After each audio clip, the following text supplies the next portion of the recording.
Welcome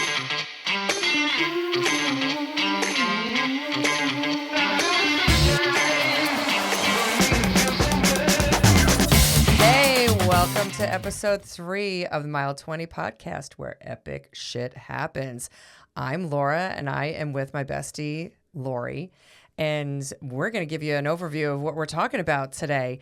So first, we're going to talk about feet and lice and fireball. I wonder how that connects. Yeah, that epic times, Lorri. We'll talk about our beverage of the week, give a little update of what Lorri and I have been up to, and then we're going to talk about the Marine Corps Marathon and what our experience was. It was our first race that we ran together, and we're going to give a really, really good recap of that race. It was a solid race. It was a solid race. Yep. And then we'll give a little teaser about what we're going to talk about next week in episode 4. So, Lorri, I'll cut over to you.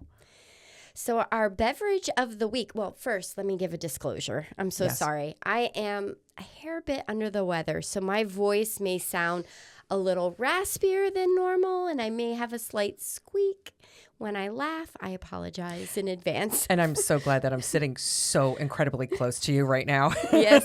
For those of you who join us on YouTube, what do we call this? Like a she shed hot box? We're calling it the hot box, I think. The hot box? Yeah, we're in a really tiny box together. Yeah. And very close. And I feel really bad for Laura because she may have a very raspy voice come next week. Yeah. We're actually in a closet in the bottom of our basement that at one point in time was a craft closet. And then it was going to be a really, really cool, like, walk-in, like, wine thing. Nope, now it's a podcast closet. Yeah, it's good stuff. Anyway, so starting with our episode this week. So our beverage of the week is going to be, God help us. Fireball. I love Fireball in a lot of ways. Tastes great when it's really cold outside. Yeah. But as we'll explain in a little bit when we get to our epic week update, we had quite the weekend. So Girls' weekend. So it's going to be a little tough to stomach through this Fireball tonight, but we're going to do it. We're going to do it. We're going to do it for the sake of the podcast. Yes, we will. So this is significant to Marine Corps because at the time when Laura and I were just starting to run together and we realized that we had separately signed up for Marine Corps, and we had decided that we were training together because why not run it, right? We were going to room together and all of that. We would have our running group had this addiction to Fireball. Every time we got together, we drank Fireball. I don't know why. If you went out and you saw like a friend on a run and their car was in the parking lot where we meet, sometimes you would just leave a random Fireball on their vehicle handle. And what's most disturbing about that is that people would go and carry all these extra bottles of Fireball in their cars so they could put it on other people's cars. Yeah, there was a lot of Fireball going on. A lot of Fireball going on. So in this particular Marine Corps, I kind of thought it would be funny, a little bit epic. So every marathon, there are several perks that you get when you sign up for a marathon. They give you your free shirt, you earn your medal at the end when you finish. But there's also accommodations for runners. So when you start the race, they give you clear bags. So if you wanted to have a change of clothes at the finish or like flip-flops, I don't know, special snacks. When you get to the finish line, you can check a bag and it'll be waiting for you at the finish line. They're always clear for safety reasons. And you put your bib number is on the bag so that they know how to identify you. And I thought it would be really epic and very funny if all I did was check what's the smaller size? Is that it's not a fifth. It's what is this? Not. It was bigger than a nip. Is bigger than a nip, but smaller than a... We call the little tiny bottles nips for those. We're in Philly, and we call them nips. I don't know why. Yeah, but it wasn't a handle either. No, but it was a God help us. It was a mid-sized bottle of Fireball. I'm like, I think it'll be funny if that's all I check. Nothing but Fireball, which you can see clearly through the check bag. And so I checked it. Nobody questioned it. dropped Well, it was off. really, really early in the morning when you checked it in. Yeah, like and really they were early. busy and they were just grabbing bags. And then, we're a little bit more back of the pack. So when we finished and we found like a little place to sit, I'm like, I'm going to go get the bag. I'm going to go get the Fireball. So I walk up to the baggage check and they see my number and they're like, we have been waiting for you. We were wondering for the last several hours, who the hell just checked in a bottle of Fireball? And it was a gentleman. And he's like, will you marry me?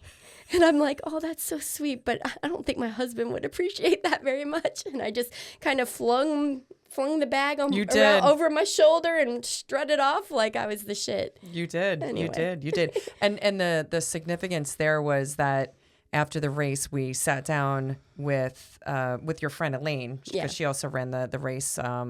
She didn't stay with us, but we caught up with her. And we sat on this grassy area in the shade, and we went in and did shots of the Fireball. But the one thing that we started that race was in memory of my brother Ned, and we're going to go into it a little bit more as far as why this Marine Corps was important. But that was the first time we took a shot for Ned. So my brother's name was Ned. And so we did the shot where it was I call it the phantom shot. Yeah. The phantom shot for Ned. Yeah. And then we both take shots of Fireball. It's like the angel's envy a little bit. It is. Right? It is. So it's Ned's shot. So with that, I think we need to take a quick little sip of this. And we're not downing sorry. it, right? No. Because we can sip this throughout the episode. Yeah, we're gonna sip throughout. God help me. Oh my God, my poor liver. I just don't even want to do this right now. But it's gonna be fine.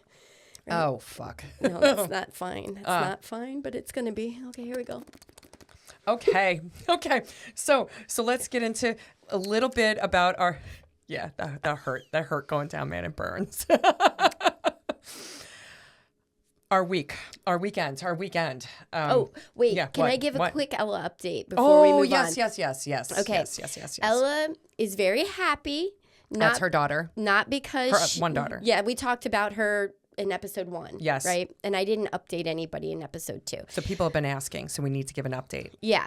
So she did not get into the University of Florida, but she is completely at peace that she's going to be at Penn State Nittany Lion. Yay! And selfishly, and her sister too is thrilled because she's a grad. Her sister's a grad.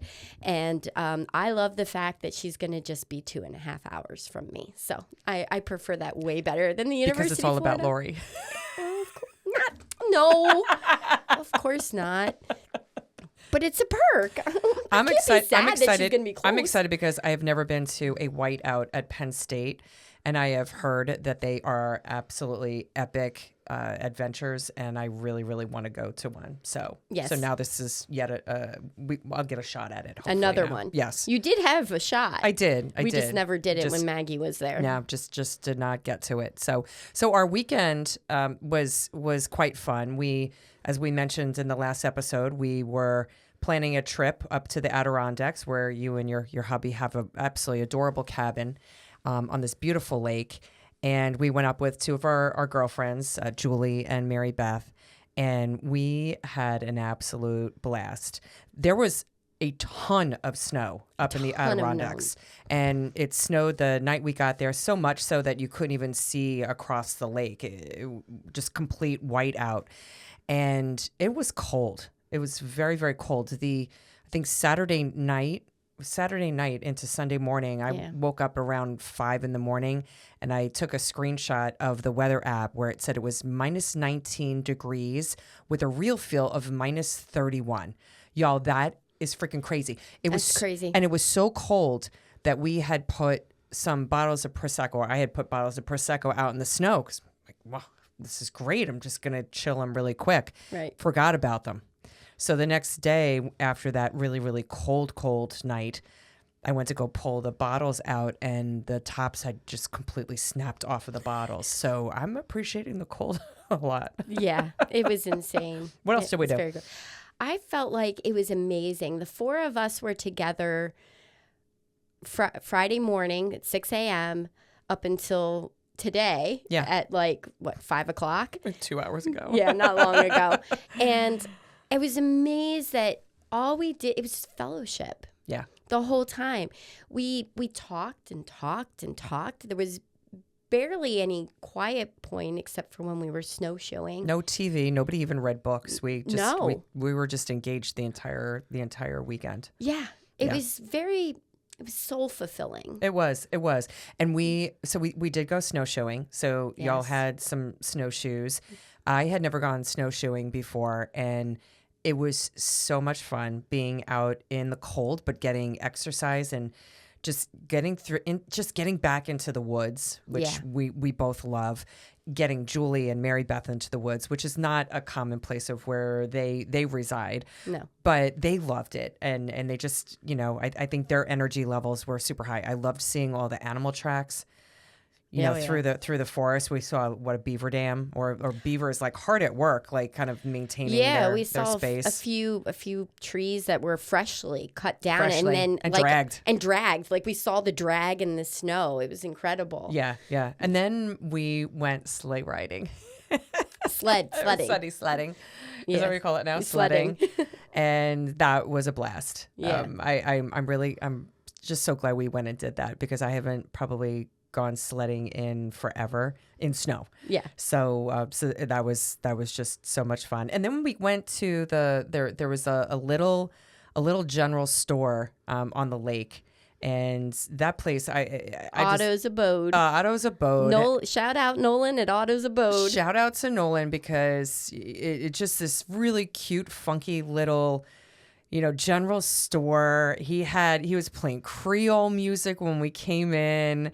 We were able to go and just grab a beverage and a little snack. He has seating inside, and I don't know, just good vibes going on. Good vibes going on. It was. That's one of our favorite hangouts. Like every time we go, especially in the winter, because he's really the only guy nearby that's open other than a Dollar General. And as much as Dollar General is great, I like the small guy, you know, and Nolan really creates a little culture in his little village, and I love that. He really does. And they actually, which we did not partake in, but they had a croquet set, so you could play croquet in the snow. So we thought that was pretty cool. We were gonna try to play that, but we I think we just all kind of like burnt ourselves out from the snowshoe hike. Yes. Yeah. It was rigorous. We did on Saturday. We did snowshoeing like maybe a mile in and out to a waterfall. So we kind of had like a warm-up thing, and then we went out. But there was already people that had walked out there. So the trail was kind of cut through the snow already. Little groomed. Yeah, but when we got into the Lost Pond Trail, it was fresh cut. I'm 5'1". The snow is probably 2 feet. Yeah, 2.5 feet. 2 to 2.5 feet deep. So like I was having to... It's high stepping for 2 miles cutting through, and it was a lot of work. I was toast. Yeah. I was fried when we were done. Yeah, no, and it just was a great weekend, and it's just so nice when you just take a little bit of time, and everybody's schedules can go and all meet up at the same time, where you get that quality time with your friends. Yeah. And it's so important to just make sure that if you haven't connected, for those of you who are listening, if you haven't connected with a friend in a while, just even, taking a couple hours and put down your phone, sit down, just talk. Just talk. And just learn about each other. But even if you can't do that, just send a text. Yeah. Do send a text. Just pick up your phone and be like, hey, I'm thinking about you. Yeah. It does make a big difference. So, all right. So that was our epic week. And again, I think our livers are they're gonna recover. I swear they will. What's really scary is when I drank that, it wasn't as sharp as I thought it should be. Mine was. All right, so we're going to jump into Marine Corps Marathon. So why did you run Marine Corps? Because you had run it before, too. Yes, so. I'd run it twice before running it with you. And Marine Corps was just one of those races that it was hitting on the 10th year of my brother Ned's passing. And so, I was like, wow, like that would be kind of cool, running 10 marathons in 10 years in memory of my brother. For those of you listening, you're seeing a theme with me. I'm always like that little goal setter. You know, how can I go and I do something, you know, else that's a goal that hits another goal that hits another goal. She loves her list of things to do. I do. She love loves my a good list. I love a good list. So that's why I had chosen to do this Marine Corps marathon, and it was the 40th anniversary of the Marine Corps marathon, the first one that they had put on. So thought that it was special, and I remember sharing that with you, and you were just all in. You know, it's like I'm going to do that. I'm going to run the marathon with you. Yeah. You know, and which was pretty damn cool. Yeah, I think I had already signed up. Yeah. Prior. Yeah, but when you heard my story. Oh yeah. We got there that day, and in the past, like I had met people with my running group beforehand, but then everybody runs your own race, right. You know? Right. And so that's kind of what I was used to when I started with you that day. And there was just like this feeling in my chest, like knowing your story, knowing it was the 10th, that I just had that feeling like, no, like this, and I'm between us, I am staying with you today. Today, we are a team to get you through this. And I was saying, like, in subsequent races, as we got really deep into it, we'd always have matching outfits. Like, people matching knew everything. They knew we were together. Yeah, like we were running together. So they would kind of avoid us as a unit, but we weren't doing that yet. And like people kept cutting in front of us and between us, and I'd be like, "Yo, asshole, go round!" And I was getting real pissy, like, don't mess with our mojo. And I think that was it. Like at that point, I solidified it. I became glued to you yes. at that point. Yes, and it has been that way ever since. Ever since. So and I greatly appreciated that, because it was a very emotional day for a multitude of different reasons. I at some point in time, because it did rain that day. And it rained probably the first 3 hours, maybe first 2 hours of the race, because I think we started at 7 something in the morning. It started at 6 and probably ended around 9:30. And I unfortunately got really, really wet socks. And for those of you who are not runners, wet socks, and you don't even have to be a runner. You just know that even when you're walking around your house and you step on the wet floor and you get a wet sock, you're like, crap, my sock is wet. Well, running with wet socks is just the worst thing you could possibly do. It creates bad friction. It's not friction that you like. No. And I got some bad blisters on one of my feet, and I was in agony at some point in time in the race.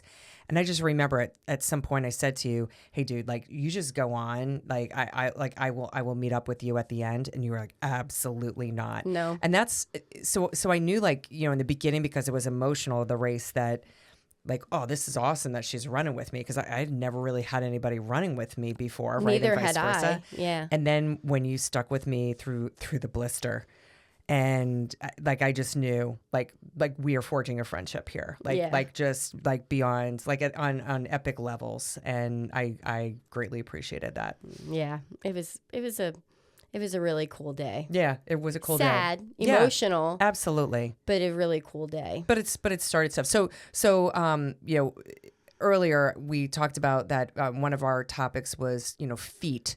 So it's super, super important that when you do foresee that there might be some rain in the forecast, to go and perhaps pack an extra pair of socks, or, you know, just make sure that you're caring to not like really jump in puddles and like step in puddles, not jump in puddles. Like it's inevitable. It's inevitable and unavoidable. Yeah. But it's always good to perhaps go and bring in an extra pair of socks. So that's the public. And then, although I have a totally different technique, which is a little weird. Yeah. So before we jump into like the specifics of the race, just talk about what your weirdness is, because this is a weirdness. I love you, but this is a weirdness with her feet. Yeah, it's really weird. So I started running. I might have to drink more Fireballs. You're talking about your feet. Yeah, go for it.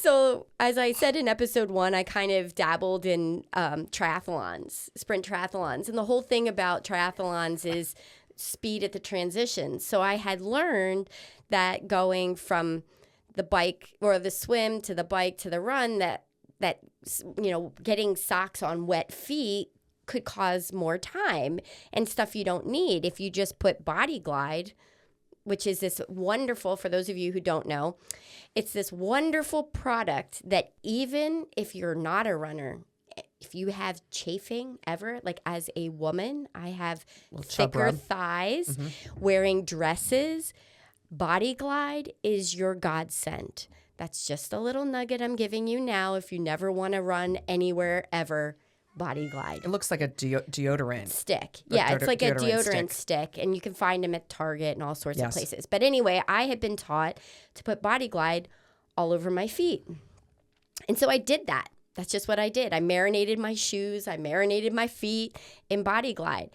In 62 marathons, I have never lost a nail, a toenail, which is a thing. And we'll talk a little bit more about that.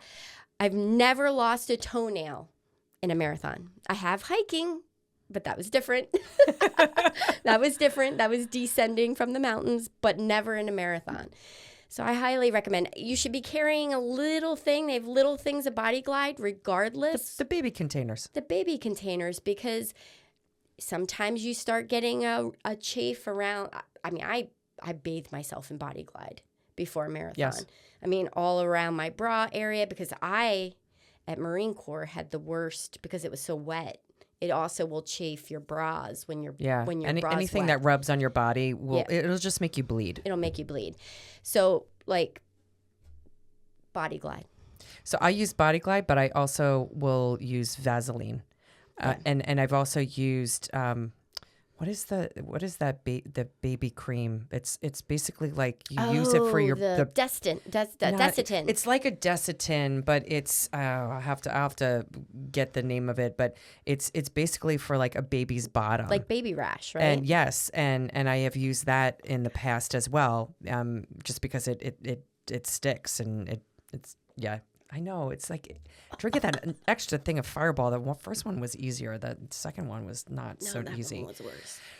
So, all right. So we ran Marine Corps. It was October 25th, 2015. I think I mentioned earlier that it was the 40th anniversary of the Marine Corps Marathon being held. And they had 23,194 runners that year that we ran, which was the third largest field that they had gathered in their history, which was pretty cool. That's very cool. I feel like marathoning in the 2015s to 2020s, like before COVID, was just on this crazy blooming course with it was growing exponentially, the sport. Yeah. So we end up getting a lottery, right? Because you have to sign up. You basically sign up to register for the race, and then you find out whether or not you get into the race or not, because it's very competitive to get into it. It is, because when we approached running the 50 states, before I met you too, because she knows I was a freak. I had a whole spreadsheet. If we're going to do this, I want to run the marathon in every state. Whatever the big one is, or the small one, whatever had that draw, I wanted to run that race. And for Virginia, Marine Corps is it. Yes. Yeah. There are others. There's plenty of others. Anybody can choose. I'm sure there's a bunch of opinions. Feel free to leave them in the comments. Absolutely. But really, the big one is Marine Corps. Yeah, and we drove down there because we live in the Philadelphia area, so it was pretty easy to travel down. We got down there, I believe, the day before, and went to the expo. So an expo is basically where you pick up your running bib. So it's the little number that you wear on the front of your clothes. Went to go to a bunch of different booths and so forth. Their expos, their expos is pretty solid. And then we stayed at the Crystal Gateway Marriott in Arlington. Now, the one thing that you will find if you're looking to go and run a race is a lot of times these big races will have recommended hotels partner hotels or hotels that they would recommend that are close to the start. This was not close to the start, but it was close to the shuttle that is in Crystal City, Virginia. And that we picked up at, I think, around 4 something in the morning and took a shuttle over to the start, which was over by the Pentagon. They kind of corralled us in like one of the parking lots outside of the Pentagon. And then we all kind of like went onto a road, right outside of the Pentagon. So that was the option that we went with this particular race. Again, this was our first race doing this together. Yeah. We got much more savvy that you will see in future episodes. We've got much more savvy in terms of, our logistics of how we went and stayed at different locations, for various races. Yeah, as we went on, we definitely favored more staying closer to the finish. Yes. I'd say even more so than the start. Yes, most definitely. But if it was close for both, then that was even a bonus. Absolutely. And the temperature that day, it ended up being around 70 degrees when we finished, but it was nice. It was like 57 when we started. It may have been nice, but I don't know what was going on with some of the participants of that particular race, because with the rain, gentlemen, I'm speaking to my gentlemen right now. If you are a gentleman runner, I don't care. Put the deodorant on. Put it on. Put a lot of it on. Wear it. You need it. Okay, you may think you don't need it because everybody's going to be out there smelling. I don't know. I feel like there were people who forgot their deodorant that day. There were dudes that were running past us, which made it feel like it was like 100 degrees out there. Yeah. People run by us, and I'm like, good God, man. You could like eat their air. Like the air that they left, so like we could eat it. We called it the man funk race. It was, what is up with the man funk here? It was the man funk race. It was so bad. We wanted all these like guys to just get away from us so we can't smell you anymore, Yeah. That was pretty bad. So all right, so Laura, talk about what the race course was like, and they haven't changed the course. No, I mean it's a pretty solid. It's a consistent course. Consistent. Yeah. Well, the start too is pretty cool. Oh, start is epic, and I know it's the best start. one of the best starts. Yeah, it's one of the best starts. Yeah. I mean, I know it varies maybe slightly from year to year, and I've done it twice, and I know you've done it three times. Yeah. I know that sometimes they have paratroopers that parachute in on the American flag during the national anthem. They have ospreys, which you could tell a lot more about how badass ospreys are than me with your military background, that do a flyover. It's just amazing. And they fly really low. Yeah, it just makes your body vibrate, and you're like, I'm ready to run this race. I mean, it's important to know that, like, when you're running the Marine Corps Marathon, it's 100% Marine Corps ran.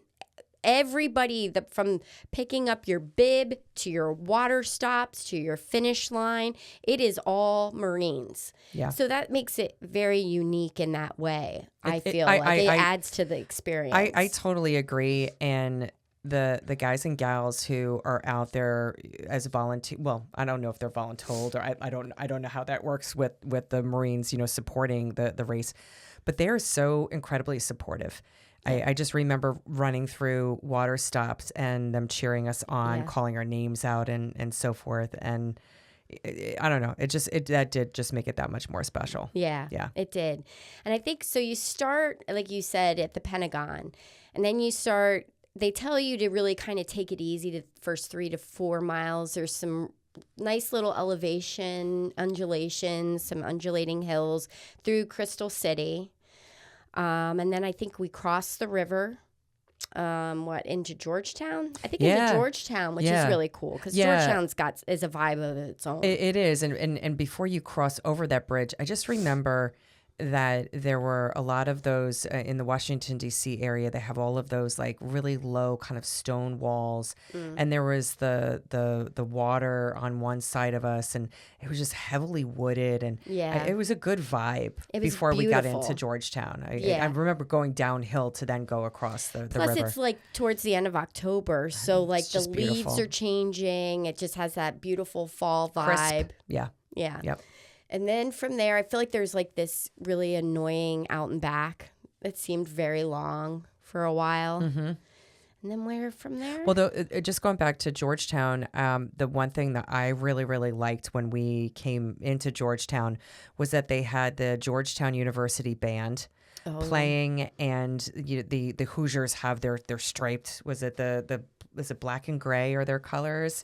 Your memory is always way better than mine. So sometimes I'm just here going, yeah. I absolutely love that because it just, I don't know, it just, the vibe of the race changed because you knew you were on the other side of the river, and now you were going to be around all the monuments and everything. Like, you're getting into the heart of it. Yeah. And I just feel like their music playing was almost just like a welcoming into the space. So. Like, welcome to the other side of the river. Yeah. Yes, now you're in DC. Yes. Now you're in DC. Yeah. Yep. And I know we ran like around the Lincoln Memorial, the Jefferson Memorial, and then you right around the halfway point gets real tough. Yeah. Normally your physical things all happen around the wall, which we talk about, anywhere from mile 17 plus. But for this race, it's an emotional wall that you hit at 13. Marine Corps is known for their Blue Mile. And it's tough. They have way too frequently. I don't know how far they're spaced, but it feels like maybe 10 feet. Yeah, about 10 feet, every 10 feet. Every 10 feet, that's they accurate. have a tribute to a soldier, that has died in action, and there's their picture, their name and rank, and age, and age, and basically what kind of unit they were in. Yeah, and sometimes, and oftentimes, the families are standing around that particular soldier's picture. So it's not just the soldiers, but you also see the families. Yes. And you cry. There's a lot of tears through that. Every touching. single time I've run that race, I have cried going down that area. Yeah. And you could almost hear a pin drop. Yeah, it's so quiet. Because none of the, you could see how Lorri and I banter with each other, back and forth, and we're constantly talking through a race, especially at mile 13, because we still have wind in our sail, right? Yeah. But you get to that Blue Mile, and you just, like, everyone just stops talking, and it's just very, very emotional. I think it's the other than the monuments. I mean, that's what people go to run cities is about. Yeah. But that's the moment in the race. That's the space that makes Marine Corps special. Yeah, that's why you go. Yep. I mean, aside from the fact that the Marines put all this on, that right there is the reason. Yeah. And then you as you're going out into the, because it's around the East Potomac Park is where they have the Blue Mile. But do you remember when we came to the tip of that turn, and we turned, and it was really weird because I do remember there was a dude who was running without shoes on. Yeah. Do you remember that? Yes, and we were like, what the hell? Like, who does that? Who does that? You want to talk about man funk, right? Yeah. But do you remember then all of a sudden seeing the Washington Monument? Oh, yeah. And, just kind of peeking up out of the trees. And that's when, we kind of like, all right, we got to like kind of brush off the emotional stuff. But then we got really excited because now we're getting into like all the monuments and everything. And I just remember that just poking up like a little bit out of the trees. I'm like, oh, yeah. Yeah. Oh, yeah. Oh, yeah.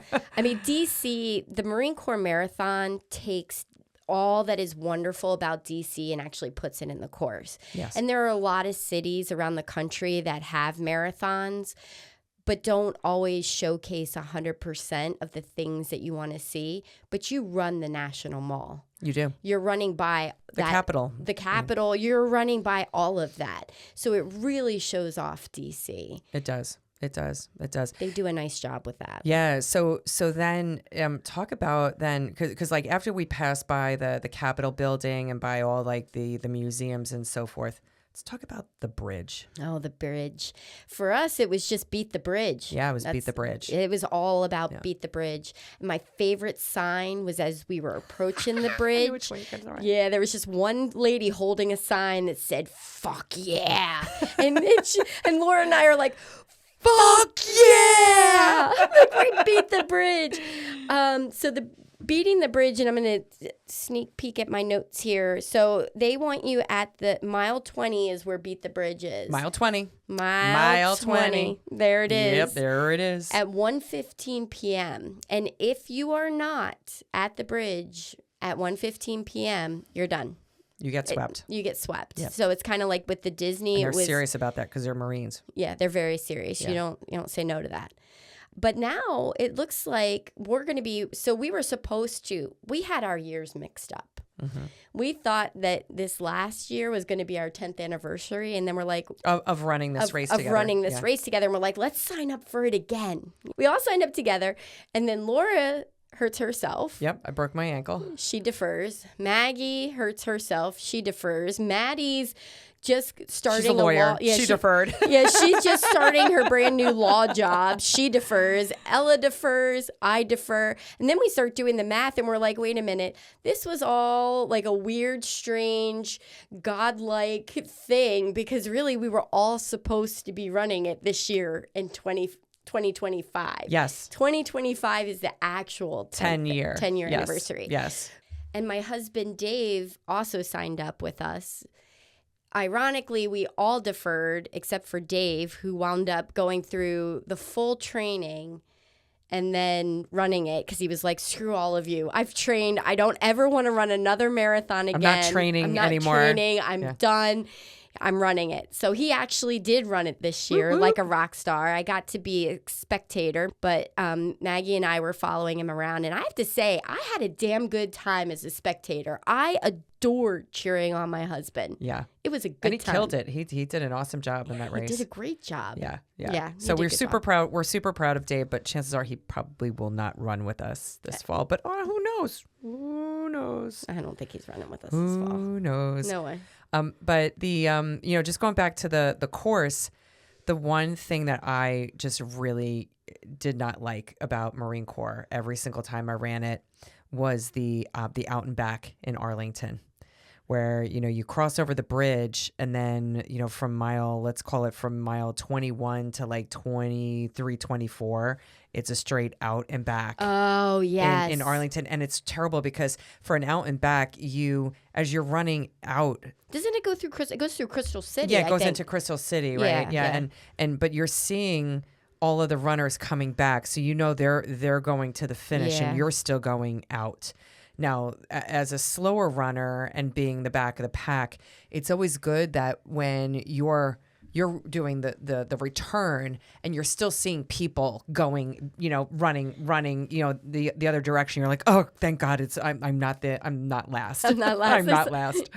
Yeah. And then when you finish the Marine Corps Marathon, you finish at the Marine Corps War Memorial. Yes. Which has this really steep but steep hill that you go up. It's enough at 26 miles of a deterrent. Yeah. But it was cool because then all the Marines are at the finish line and they're handing you, putting your medals around your neck and so forth. And, and I think that the support, like, or the food and everything that, like, the runner support at the end was really fabulous. I remember just getting some really, like, just good food in my belly after running as well. Because some races are not really good at that, but Marine Corps was especially top for notch. You with a gluten allergy. Yes. That's for sure. Yes. Yeah. I also, it just running up that hill and you're looking at the statue of Iwo Jima. Iwo Jima, yep. And it's impactful. Like, what you go through on a marathon is so non-consequential compared to the sacrifices that they made. So it's a perspective thing when you finish that race. It is. And when you finish it, you're like, all right, when am I running my next one? So what was something that was memorable? Let's, maybe we get into the lice thing now. You think a little bit? Yeah. It was a little memorable. So it was memorable for me. It was for you. So again, Laura and I were, we're friends. We're friends, but I think we were like maybe a year old friends. Yeah. Like, we were tight. Yeah. We were spending a lot of time together. I wouldn't have called you my best friend just yet. No, but we were building. Yep, we're building forging it. that we're friendship. Forging the friendship. Yeah. And so I get home from that trip because we had Elaine staying with us, right? She was in the other bed. So Laura and I bunked up. And I get home and Ella, my youngest, and Maggie both are sent home. Well, Ella was sent home from school with lice. And then I check Maggie's head. She has lice. And then I have my head checked and I have lice. And I'm sitting here thinking, holy shit, I was just in a hotel room sharing a bed with Laura. And I'm thinking to myself, what do I do? Like, here's your choices, right? Maybe I can play it off, not say anything. And nothing happens and she's fine and nobody's the wiser, right? That's an option. That's the easy option, is to not say anything. Or do I call her and be like, oh, motherfucker, I'm so sorry. Which is what I opted. I'm like, I really love Laura. I like this friendship we're starting, and I don't want to screw it up. And I'm just a very much like, tell it like it is. Here I am, take me or leave me type of person. So I called Laura, and I'm like, Laura, I'm really embarrassed, and I'm so sorry to tell you this, but Ella, I have lice. I was like, oh. And all I kept thinking was not just that we shared a bed together, because I'm like, all right, I had my own pillow. But Lorri early on would wear these like pajama onesies. Well, we still wear pajamas. Well, we do, but like that was like, I mean, it was a little pig. Yeah. It was a little piggy, kind of just like a onesie, right? Yeah. With a hood on it. And so at some point in time when I was in our hotel room, you had that draped over the back of the chair, and I was taking a work call, and I remember taking the hood and putting it over my head, because wouldn't it be funny me being on this like serious work call with like, a little piggy thing on my head. And that's all I kept thinking about. And when you called me, I was driving our daughter Maddie up to college. I can't remember what the circumstances were, but I believe like we were doing like a long weekend with her or something. Yeah. And I was on the highway driving up to University of Rochester, and I was like, holy crap, what do I do? So needless to say, I did not, fortunately, get lice. But you did go to a delouser just in case, didn't you? I didn't go to a delouser, but I bought that like medicated shampoo, and I swear I freaking burnt my hair up and my scalp and everything else. But exactly what you just said, where you could have made multiple choices in terms of how you handle that, I respected the hell out of the fact that you called me and you told me. And it was like, even though I didn't get it, it just, so our friendship was truly forged over lice and Fireball. Lice. That was so bad. And Dave was traveling so much at that time. And I think it was our second bout with it. I think we'd already had it once. And we lived in Florida. Like, I'd never had lice. Yeah. My kids had never had lice before, and I'm like, what the hell is this? Which is very common in the Northeast is lice. I don't know why it's more common here. They like the cold, whatever.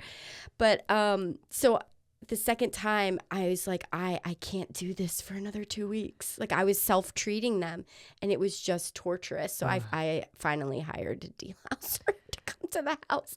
They're wonderful. Yeah, well, I had one on speed dial. Like, I was ready to pull the trigger on that. Yeah. Should I, and then you get these phantom itches where now all of a sudden right now as we're talking about this, I'm just like, oh wow, itchy. Like everything's starting to itch. So, all right. So the other tradition that we started when we were at the Marine Corps Marathon was our pre-gaming meal the night before.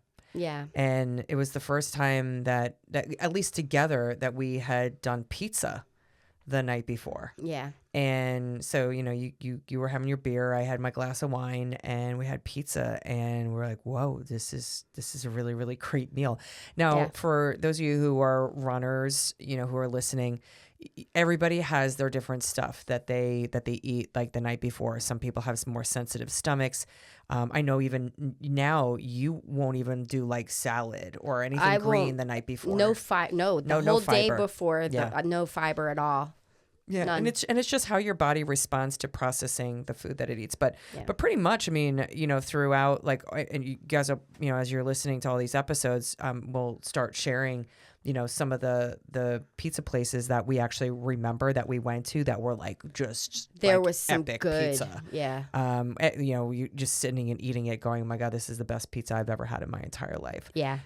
Which is fortunate, but that's where it started. Yep. So what else did we do when we were in DC? I think we walked around the next day. We were doing a little bit of, I wanted to see the White House. I think we all kind of wanted to see the White House because I think the White House is the one thing you really can't see from the race course. Yeah. I think. Yeah, no, we definitely did not. No, we did not see it. Yeah. So we went up to the White House. It was really cool. One notable thing about that was when we were kind of near, what was it called? The Presidential something Gardens? Yes. There was a really cool albino squirrel. I'd never seen an albino squirrel before. Yeah. It was the craziest thing. I think that thing was it was hanging out on a tree. Yeah. And that thing was whiter than white. Yeah. And we were like, what the hell is that? I can't imagine that thing. A squirrel. I can't imagine that thing has survived. maybe. If you've seen it, put it in the comments. Who knows? But I think the cool thing about what we did, and again, I think you said it best, is that the Marine Corps Marathon really showcases Washington, D.C., but we also made sure that we baked in a little bit of extra time to go and see some extra things that, we didn't see on the course. Yeah. To really feel like we've immersed ourselves, in that experience. And I think that also kind of set the stage for then all of our future marathons that we did together, because it just got to that point where it's like, well, what else can we see while we're here? It's so important that when we do go and visit these different locations that we just immerse ourselves as much as we possibly can. We do a lot of research on the areas. We always say we squeeze 50 pounds of shit in a 5-pound bag. Absolutely. A lot of the time. And we'll come back from a lot of these weekends like we did, for that first race we did together, just exhausted. And today. Yeah, and today. But it's just neat to go and try to experience as much as we possibly can in each of these different areas. So talk a little bit, like, we have, for those of you who are seeing us on video, you can see them, or we have our medals behind us. So for every race that you run, well, not every race, but for almost every race that we have run, yes. not one, not one, never one, but they give you a medal, and it's just got a ribbon, put it around your neck, and usually every race has, whether it's their mascot or their, it's just significant. It's significant to their race, yeah. Right? So the Marine Corps medals are, as much as I'm going to be opinionated about them, I would say are a very solid medal. They're very pretty. They're pretty consistent on the way they are. They've got good substance. They're a decent size. They use the Marine Corps emblem. Like you're talking about a guy. That's what she said. You've been reading too much fairy smut. I've been reading too much fairy smut. Or dragon smut. I guess right now smut. You've been reading dragon smut. But do you know anything as a West Pointer? Do they teach you any of the significance of what's on the Marine Corps stuff? No. Oh. I think it's the Marine Corps emblem because it's on every single one that they do, right? Isn't that on this one too? Yeah, it's got an eagle on the top, and it's got a sword through it with rope, which I'm thinking is probably like an anchor. It is an anchor. Holy shit. I thought it was a sword. All right. Well, there you go. That's why I was in the Army.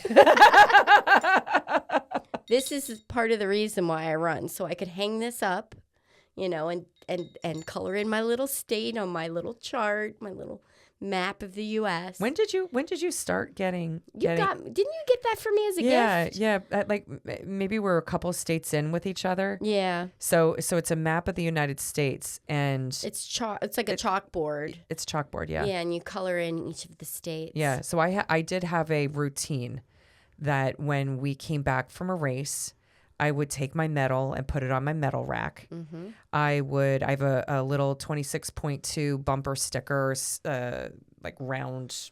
It's a round sticker on my bumper. Mm-hmm. And I would add a tick mark on my bumper sticker to go and show how many. It's like, oh no, I didn't just run 126.2. It's like, no, I'm on number 10. Tick, tick, tick, tick, tick. And then I would come downstairs to the basement where I have my chalkboard hanging with the United States on it, and I would chalk in my state. So Washington, D.C., we got to go and chalk off Virginia. Yep. I would come home and check off my thing, but my medals, my most recent 2 medals always hang from my rear view mirror in my car. Yeah. In my Jeep. Yes. Yeah, Lorri loves her Jeep. I love my Jeep. So you want to tease our next episode? Yeah. So after we ran the Marine Corps Marathon together in October of 2015, in November of 2015, we took on Philly together. 1 month later. 1 month later. So next episode, we're going to talk about Philly. All things Philly. All things Philly next episode. That's going to be multiple, though, because we've ran multiple Phillies Multiple together. Phillies. And I think that they get more epic with each one, especially the last one we ran. Well, we want to thank you guys for hanging with us today. So go make mile 20 your bitch. Peace out.